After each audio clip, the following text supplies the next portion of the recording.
Example है कि हम कोई एक पॉइंट ऑब्जेक्ट लेंगे और उस पॉइंट ऑब्जेक्ट की इमेज बनाकर देखेंगे कि इमेज जो है वो किस तरीके से बनेगी। तो हम यहाँ पर एक कोई प्लेन मिरर ले रहे हैं। क्वेश्चन जो है वो मैं आपको बता दूंगा क्या क्वेश्चन जो है वो अगला पूछना चाह रहा है। तो ये आपके पास कोई यहाँ पर एक प्लेन मिरर है, ठीक है, और यहाँ पर है आपके पास एक कोई पॉइंट ऑब्जेक्ट, कोई बिंदुवत वस्तु है। ऑब्जेक्ट है आपके पास, पॉइंट ऑब्जेक्ट जिसे हम बोलेंगे या फिर बोल देंगे वस्तु या बिंब है आपके पास यहाँ पर। और इस ऑब्जेक्ट की हमें इमेज बनाकर देखनी है कि इसकी इमेज जो है वो कहाँ पर बनेगी। और दूसरी बात कि इसकी जो इमेज बनेगी उसे देखने के लिए ऑब्जर्वर को कहां पर खड़ा रहना पड़ेगा। ऑब्जर्वर जो है उसको कहां पर खड़ा रहना पड़ेगा इसकी इमेज या इसके प्रतिबिंब को देखने के लिए, जिसे हम बोलते हैं फील्ड ऑफ व्यू। यानी जो आपके पास प्रतिबिंब है वो प्रतिबिंब कितने क्षेत्र में दिखाई देगा किसी ऑब्जर्वर के लिए, वो बोला जाता है फील्ड ऑफ व्यू। हमने लास्ट प्रॉपर्टी जो थी 5 प्रॉपर्टी उसके अंदर हमने लिखा था इस चीज को। तो चलिए यहाँ से देखते हैं कि हाँ इसकी इमेज जो है वो किस तरीके से बनेगी। तो हम बोलेंगे इमेज जो होती है, प्रतिबिंब जो होता है वो इंटरसेक्शन पॉइंट होता है रिफ्लेक्टेड रेज का। यानी जो परावर्तित किरणें होती है उनका प्रतिच्छेद बिंदु होता है। तो परावर्तित किरणें, अगर परावर्तित किरणों का हमें प्रतिच्छेद बिंदु लेना है तो हमें कम से कम मिनिमम 2 रेज जो है वो लेनी पड़ेगी। तो 2 रेज हम यहाँ पर लेके चलेंगे। तो मैं बोलूंगा सोर्स जो होता है, ऑब्जेक्ट जो है वो सोर्स की तरह बिहेव करता है और सोर्स से 2 लाइट रे हम लोग ले रहे हैं जो मिरर की तरफ जा रही हैं। अब ये मिरर की तरफ जा रही है, एक लाइट रे हमने यहाँ से ले ली, दूसरी लाइट रे जो है वो मैं ले रहा हूं यहां से, ठीक है। अब ये लाइट रे यहां पर आ रही है तो मैं बोलूंगा कि जितना एंगल ये बनाएंगे नॉर्मल के साथ उतना ही एंगल बनाते हुए ये वापस से रिफ्लेक्ट हो जाएगी। तो नॉर्मल अगर हमें बनाना है तो मैं कहूंगा नॉर्मल हमेशा सरफेस के परपेंडिकुलर होता है। तो यहां पर हमने एक परपेंडिकुलर ड्रॉ कर दिया, ठीक है। अब यहां पर भी मैं परपेंडिकुलर ड्रॉ कर देता हूं, यहां पर भी हमने परपेंडिकुलर एक ड्रॉ कर दिया। नॉर्मल जो होता है वो नॉर्मल ड्रॉ कर दिया या अभिलंब जो है वो हमने यहाँ पर बना दिया। अब ये आपतित किरण जो है, इंसिडेंट रे जो है वो जितना एंगल बनाएगी नॉर्मल के साथ उतना ही एंगल रिफ्लेक्टेड रे भी बनाएगी। तो ये जो यहाँ से रिफ्लेक्ट होकर रे जाएगी वो भी उतना ही एंगल बनाएगी जितना ये वाला एंगल था। और ये वाला एंगल जो है वो एक बार मैं अगर I1 एज्यूम कर लूं तो ये वाला जो नीचे वाला एंगल है जिसे हम रिफ्लेक्शन एंगल बोलते हैं ये भी कितना होगा, I1 ही होगा। चलिए इसकी अगर हम बात करें तो इसके लिए अगर ये वाला जो एंगल ऑफ इंसिडेंस है, जो आपतित कोण है, वो मैं ले लूं I2, तो ये I2 एंगल बनाते हुए ही वापस चली जाएगी। तो ये जो आपके पास लाइट रे आई, ये लाइट रे जो है वो उतना ही एंगल बनाते हुए वापस चली जाएगी, उतना ही एंगल I2 जो है I2 ही एंगल बनाते हुए वापस चली जाएगी। अब देखिए क्या होगा, इसे मैं स्लाइटली थोड़ा सा, ये एंगल ज्यादा बन गया, ठीक है। ये रिफ्लेक्टेड रे बन गई अपने पास दोनों, ये फर्स्ट है ये सेकंड है, या ये फर्स्ट है ये वाली सेकंड है। अब हम बात करेंगे कि इमेज जो है वो कहां पर बनेगी। तो इमेज जो है वो बनेगी रिफ्लेक्टेड रेज से, परावर्तित किरणों से। अब इनका प्रतिच्छेद बिंदु या इन दोनों का इंटरसेक्शन पॉइंट अगर हम देखें तो इन दोनों का इंटरसेक्शन पॉइंट किधर मिलेगा, क्या आपको इधर कहीं पर इन दोनों का इंटरसेक्शन पॉइंट मिलेगा क्या? तो मैं कहूंगा टाइम के साथ जैसे जैसे ये आगे की ओर मूव कर रही है तो इन दोनों के बीच की जो डिस्टेंस है वो इंक्रीज होती जाएगी। डिस्टेंस इंक्रीज होती जाएगी तो ये इधर आकर कहीं पर भी मिल नहीं सकती। तो किधर मिलेंगी, ये इस मिरर के पीछे कहीं पर मिल सकती हैं। तो मिरर के पीछे मिलेंगी तो मैं इन रेज को, लाइट रेज को, प्रकाश की किरणों को मिरर के पीछे मिलाने की कोशिश करता हूं।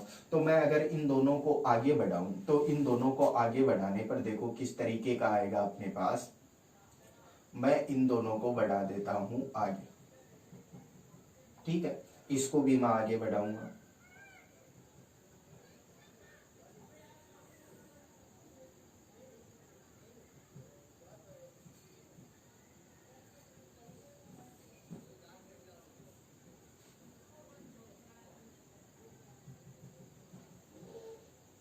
यहाँ पर मान लो आपको एक इंटरसेक्शन पॉइंट मिल गया, ठीक है।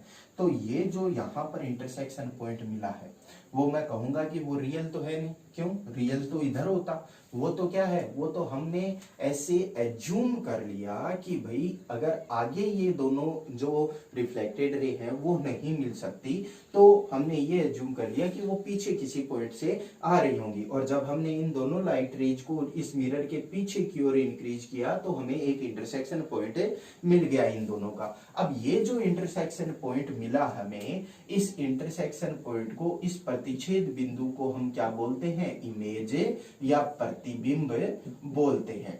तो हमें ये प्रतिबिंब जो है वो यहाँ पर मिल गया। तो जो सबसे कॉमन बात है जो आप ध्यान में रखोगे कि अगर आपको इमेज बनानी है, प्रतिबिंब आपको बनाना है, तो कम से कम दो लाइट रे, दो प्रकाश की किरणें जो है वो जरूर होनी चाहिए आपके पास, क्योंकि इंटरसेक्शन पॉइंट जब हमें पता करना है तो कम से कम भी दो लाइट रे आपको चाहिए होंगी। दो से ज्यादा आप अपने अकॉर्डिंग ले सकते हो, अपनी सुविधा के अकॉर्डिंग ले सकते हो, तीन भी ले सकते हो, क्योंकि कई तरीके के ऑब्जेक्ट जो हम आगे पढ़ेंगे कि ये तो पॉइंट ऑब्जेक्ट है, तो पॉइंट ऑब्जेक्ट के लिए हमें पता है कि इसकी जो इमेज बनेगी वो भी पॉइंट इमेज ही बनेगी। तो हमारा काम जो है वो दो लाइट रे से ही चल गया। कई ऐसे क्वेश्चन मिलेंगे जिनमें आपको मिनिमम तीन लाइट रेज लेनी पड़ेगी। तो हम यहाँ पर देख रहे हैं कि पॉइंट ऑब्जेक्ट है अपने पास, तो उसकी इमेज जो है वो पॉइंट इमेज बन गई। अब अगर ये आपके पास ऑब्जेक्ट जो है वो रियल है तो इसकी जो इमेज बनेगी वो कैसी बनेगी? वर्चुअल इमेज बनेगी। अब देखिए कि फील्ड ऑफ व्यू क्या होता है, दृश्य क्षेत्र क्या होता है। तो इसकी इमेज जो है वो बन रही है यहाँ पर, ठीक है। अब ये जो इमेज है वो इमेज किस एरिया में दिखाई देगी? तो मैं कहूंगा कि अगर ऑब्जर्वर, मैं दो ऑब्जर्वर यहाँ पर, तीन ऑब्जर्वर यहाँ पर ले लेता हूं जो इसे देख रहे हैं। फर्स्ट ऑब्जर्वर जो है वो यहाँ पर है, ठीक है। अब ये ऑब्जर्वर, इसको मैं नाम दे देता हूं O1। दूसरा ऑब्जर्वर है आपके पास यहाँ पर, इसको हमने नाम दे दिया ऑब्जर्वर O2। तीसरा ऑब्जर्वर है आपके पास यहाँ पर, इसको हमने नाम दे दिया O3।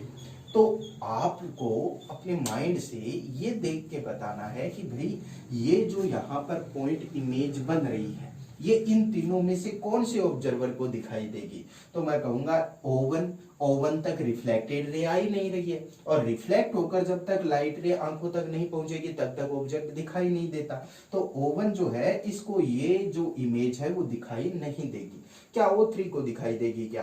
तो मिनिमम वाली लाइट रे और मैक्सिमम वाली लाइट रे दोनों में से कोई भी एक इस तक नहीं पहुंच पा रही है, और इस तक रिफ्लेक्टेड रे या परावर्तित प्रकाश किरणें नहीं पहुंचेंगी, तो इसे ये प्रतिबिंब या इमेज जो है वो दिखाई नहीं देगा। तो इसको भी दिखाई नहीं देगा। किसको दिखाई देगा? O2 को। क्योंकि अगर मैं बात करूं कि लाइट रे हमने मिनिमम और मैक्सिमम वाली यहाँ पर ले रखी है, बीच में से हमेशा जो है वो लाइट बीम ही आती है, प्रकाश पुंज ही आता है। ऐसे नहीं आता कि हमने अगर दो लाइट रे ली है तो केवल ये दो लाइट रे ही यहाँ पर है, कोई दो प्रकाश किरण ले ली तो वो प्रकाश किरण ही यहाँ पर है। हमेशा एक पुंज आता है, पूरा लाइट बीम आती है जिसके अंदर बहुत सारी रेज होती हैं। तो यहाँ से भी जो लाइट रे है वो लाइट रेस हर पार्ट से रिफ्लेक्ट होंगी, और ये जो पूरा एरिया है इस पूरे एरिया को वो कवर करते हुए आगे जाएंगी। तो ये जो कंप्लीट एरिया है, ये जो कंप्लीट एरिया है जिसमें ये लाइट रेज या लाइट बीम फैल रहा है, इस पूरे कंप्लीट एरिया को बोला जाता है फील्ड ऑफ व्यू या फिर दृश्य क्षेत्र।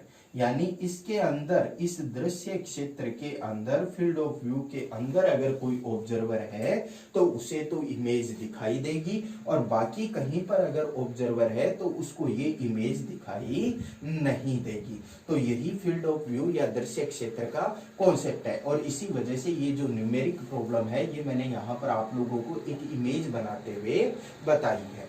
चलिए ये आप नोट डाउन कीजिए, तब तक हम नेक्स्ट क्वेश्चन की बात करते हैं।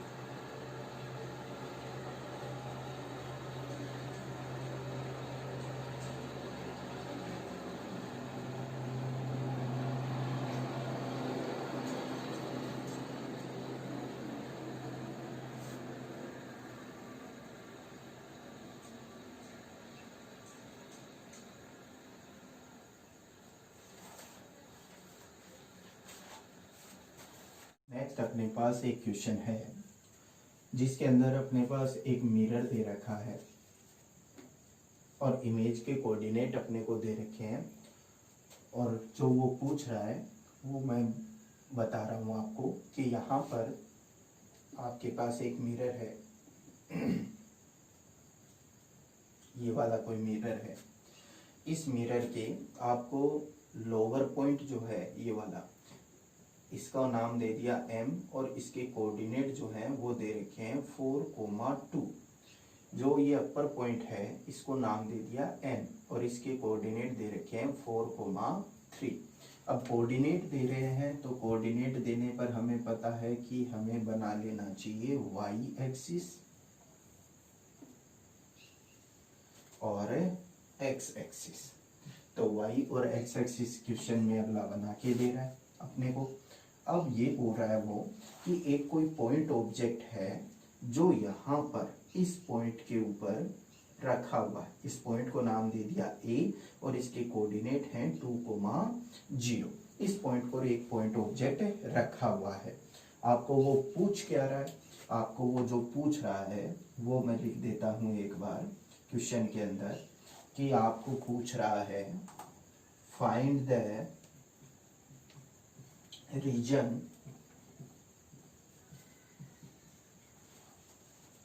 on y-axis at which reflected rays are incident. Reflected rays are incident। यानी आपको वो रीजन बताना है y एक्सिस पर जिस रीजन के अंदर जो रिफ्लेक्टेड रे जो रिफ्लेक्ट होकर आएंगी ऑब्जर्वर से, जो मूव कर देंगी और जो प्लेन मिरर से रिफ्लेक्ट होने के बाद में आएंगी, वो जो यहाँ पर रेज हैं, रिफ्लेक्टेड रेज हैं, वो कितना एरिया कवर कर रही हैं, कितना रीजन जो है वो कवर कर रही हैं, वो आपको बताना है। हिंदी के अंदर मैं इसी क्वेश्चन को लिखना चाहूँ तो क्या पूछ रहा है आपको कि वह क्षेत्र बताओ, वह क्षेत्र बताओ या y एक्स पर वह क्षेत्र बताओ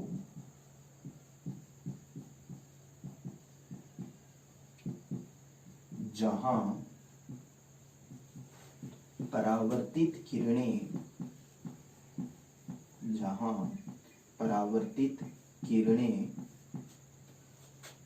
आपतित होती हैं, परावर्तित किरणें आपतित होती हैं।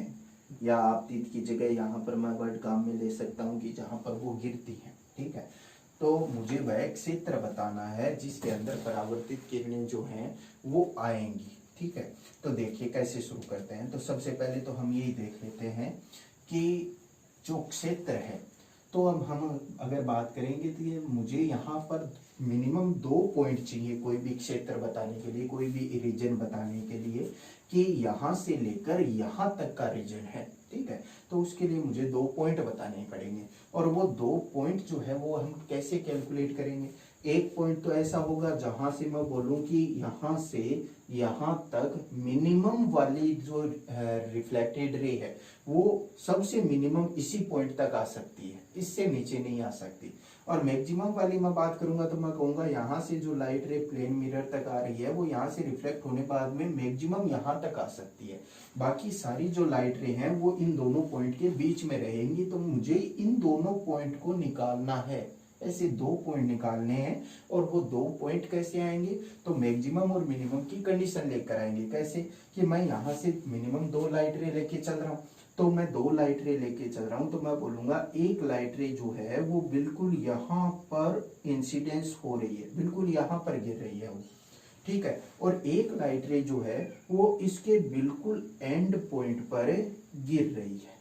तो ये तो हो गई मिनिमम की यहीं तक आ सकता है, इससे नीचे नहीं जा सकती लाइट रे, और इससे ऊपर नहीं जा सकती लाइट रे। तो जब ये यहाँ से रिफ्लेक्ट होकर जाएंगी तो रिफ्लेक्ट होकर जाने के लिए मुझे नॉर्मल बनाना पड़ेगा यहाँ पर। तो मैं एक नॉर्मल जो है वो यहाँ पर ड्रॉ कर लेता हूँ। यहाँ पर भी मैंने एक नॉर्मल ड्रॉ कर लिया। जितना एंगल बनाते हुए आती है उतना ही एंगल बनाते हुए वो वापिस जाएगी, तो उतना ही एंगल बनाते हुए इन्हें वापिस भेज दो। तो मैं बोलूंगा यहाँ पर जितना एंगल बनाएगी उतना ही एंगल बनाते हुए इसे हम इस तरीके से वापिस से भेज देते हैं। ये लाइट, ये वाला जो पॉइंट है वाई एक्सिस पर, इसे हमने बोल दिया y1। और जो लाइट रे यहाँ से रिफ्लेक्ट होकर गई थी उसे हमने उतने ही एंगल पर वापिस भेज दिया, और इस पॉइंट को हमने नाम दे दिया, यहाँ वाला जो ये पॉइंट है, यहाँ वाला जो ये पॉइंट है इसको हम बोल देंगे y2। ये y2 पॉइंट आपको मिल गया है। तो मैं बोलूंगा कि y1 से y2 के बीच का ये जो एरिया है इसके अंदर रिफ्लेक्टेड रेज आएंगी, और यही आपका आंसर हो जाएगा। यानी कहीं से भी किसी भी तरीके से मुझे y1 और y2 के कोऑर्डिनेट मिल जाएं, अगर निर्देशांक मिल जाएं y1 और y2 के, तो मैं इस क्वेश्चन को इजीली सोल्व कर सकता हूं। तो देखिए मुझे कोऑर्डिनेट कैसे मिलेंगे। तो प्लेन मिरर के लिए हमने ध्यान में रखा था कि प्लेन मिरर जो आपके पास है, इस प्लेन मिरर से जो इमेज बनती है, तो ऑब्जेक्ट और प्लेन मिरर के बीच की डिस्टेंस जितनी होती है उतनी ही डिस्टेंस प्लेन मिरर और इमेज के बीच में होती है। तो मैं यहाँ से एक परपेंडिकुलर ड्रॉ कर लेता हूँ इमेजिनरी, ठीक है। अब मैं बात करूं कि यहाँ से यहाँ तक की डिस्टेंस कितनी, तो ये वाला पॉइंट जो है वो कैसे बता सकते हैं हम। देखो ये वाला कितना है 4,2, ये वाला कितना है 4,3, यानी ऊपर जाने पर इंक्रीज हो रहा है तो नीचे आने पर डिक्रीज होगा, लेकिन एक्स कोऑर्डिनेट वो का वही रहेगा। यानी कितना बन गया 4,0। अब ये मुझे 4,0 बन गया, तो मैं बोलूंगा कि इससे उतनी ही डिस्टेंस पर इमेज होगी जितनी डिस्टेंस पर ऑब्जेक्ट है। तो यहाँ से यहाँ तक ऑब्जेक्ट की डिस्टेंस देखूं तो 2,0 से 4,0 जा रहा है, तो डिस्टेंस कितनी 2 मीटर। तो यहाँ से 2 मीटर डिस्टेंस पर ही इमेज बनेगी। तो यहाँ से 2 मीटर डिस्टेंस के ऊपर ही मैंने यहाँ पर अगर मैं लिखूं तो यहाँ पर मैंने बना दी इसकी इमेज, और इसकी इमेज जो है उसको हमने नाम दे दिया C पॉइंट, ठीक है, जहां पर इसकी इमेज बन रही है। और कोऑर्डिनेट क्या हो जाएंगे, तो इससे 2 मीटर डिस्टेंस आगे, तो 2 मीटर डिस्टेंस आगे करूं तो इसके कोऑर्डिनेट बन गए 6,0। अब हम इन रिफ्लेक्टेड जो लाइट रे हैं उनको पीछे बढ़ाते हुए एक इस पॉइंट पर मिला देते हैं, क्योंकि अब हमें हमारे पास इमेज तो आ गई है, ठीक है। वैसे तो इमेज हमें कैसे मिलती है, हम इन्हीं रिफ्लेक्टेड रे को है जो है वो पीछे बढ़ाते हैं या आगे बढ़ाते हैं, जहां पर ये इंटरसेक्शन करती है वहीं पर इमेज।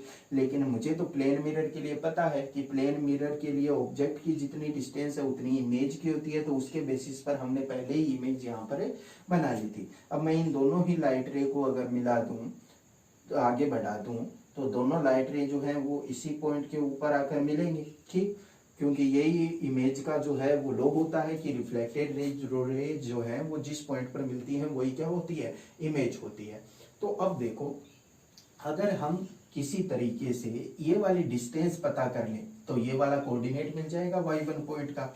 अब ये इस वाले पॉइंट को हमने ले लिया O, ये है A, ये बीच में जो बच गया इस पॉइंट को हमने B ले लिया, ये C, ये M और ये N। ये वाला पॉइंट है आपके पास y2, ये वाला पॉइंट है y1। अब अगर मुझे y1 की वैल्यू पता करनी है, यानी ये वाली जो डिस्टेंस है इसकी वैल्यू पता करनी है, तो मैं बोलता हूँ ये वाला जो ट्राइंगल है वो बड़ा अच्छा लग रहा है आपको, जिसके अंदर एक 90 डिग्री का एंगल बन रहा है। तो हम इसके अंदर क्या कर सकते हैं, हम इसके अंदर PBP लगा सकते हैं, या फिर हिंदी के अंदर हम बात करें तो लाल बट्टे कक्का जो है वो लगा सकते हैं।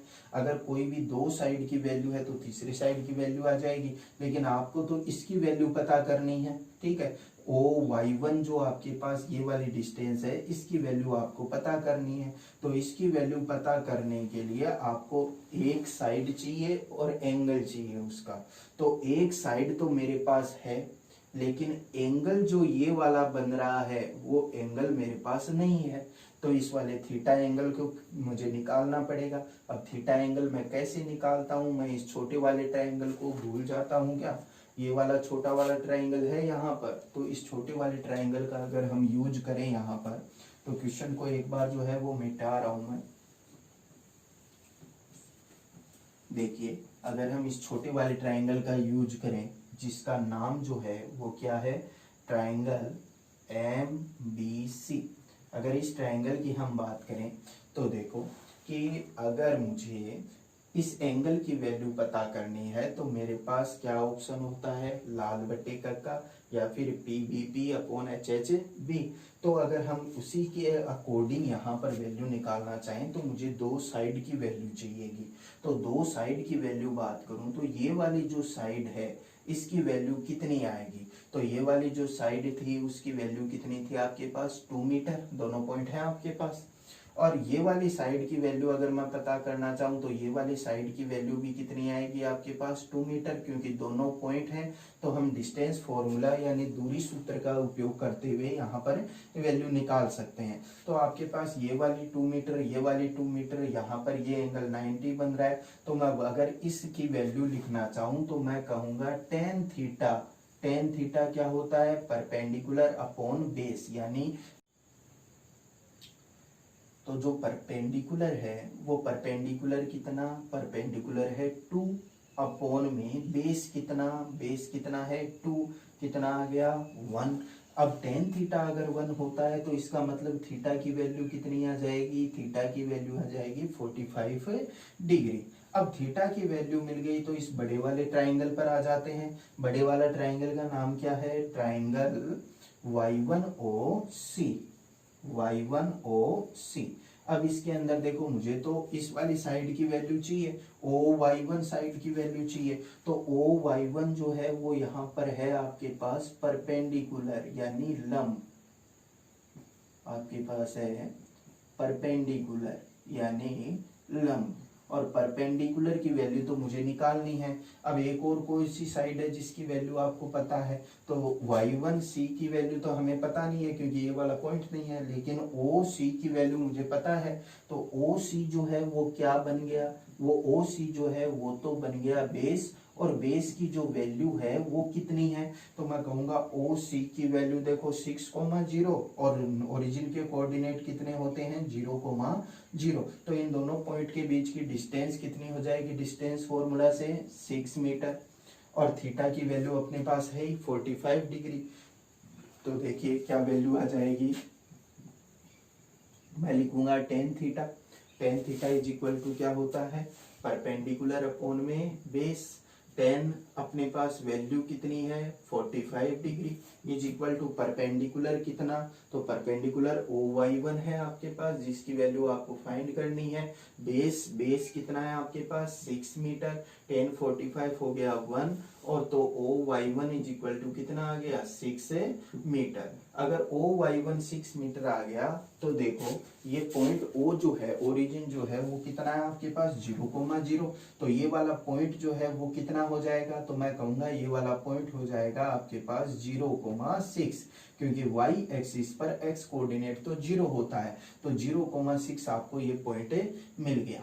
अब सेम इसी तरीके से अगर हम y2 की वैल्यू को दिखना चाहें तो y2 के लिए हम क्या ध्यान में रखेंगे कि y2 जो है वो है आपके पास ये वाली कंप्लीट डिस्टेंस। तो इस वाली डिस्टेंस की वैल्यू अगर आपको पास देखनी है तो आपके पास कम से कम एक एंगल और एक साइड होना जरूरी है। तो एंगल की अगर हम बात करें तो हम इस छोटे वाले ट्राइंगल की बात कर लेते हैं, ये वाला छोटे वाला ट्राइंगल। तो इस छोटे वाले ट्राइंगल की अगर हम बात करें तो ट्राइंगल जो है ये क्या नाम है इसका नाम है ट्राइंगल NBC। तो इसी को छापिए आप लोग।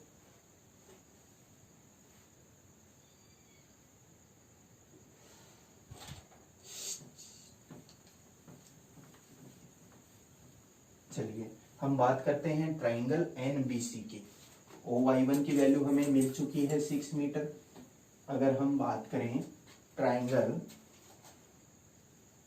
NBC की तो ट्राइंगल NBC के अंदर देखिए इस कंप्लीट के अंदर अगर मैं ये वाला जो एंगल है इसे फाई एज्यूम कर लूं तो टेन फाई जो है वो टेन फाई कितना हो जाएगा, वो हो जाएगा परपेंडिकुलर अपॉन बेस यानी लंब बटे आधार। तो लंब का मान कितना, तो लंब देखो कौन सा हो गया आपके पास, ये वाली साइड हो गई परपेंडिकुलर, तो इस वाले साइड की वैल्यू अगर मैं देखूं तो कितनी है, यहाँ से लेकर यहाँ तक, तो इस पॉइंट की वैल्यू 4,3, इस पॉइंट की वैल्यू 4,0, तो जो वैल्यू है आपके पास वो कितनी आ जाएगी परपेंडिकुलर की 3 अपॉन में बेस कितना, तो बेस देखो यहाँ पर कितना है, बेस है आपके पास 6,0 से 4,0 कितनी 2, तो आपके पास tan phi की जो वैल्यू है वो आ गई 3/2।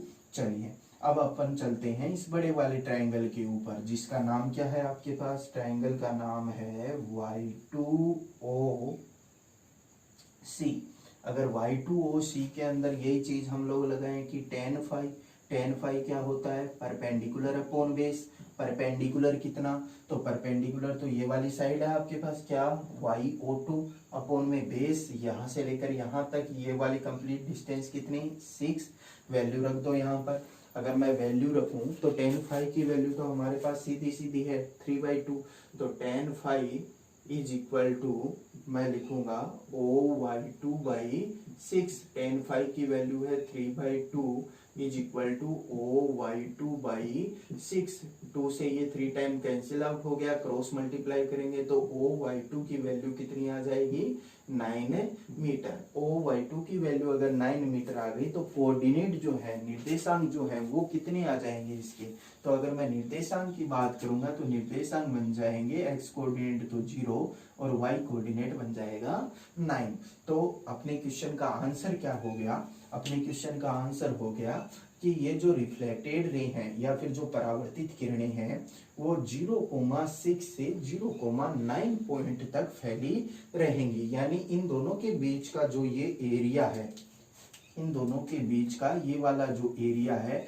इसके अंदर रिफ्लेक्टेड रे जो है वो y एक्सिस पर आएंगे।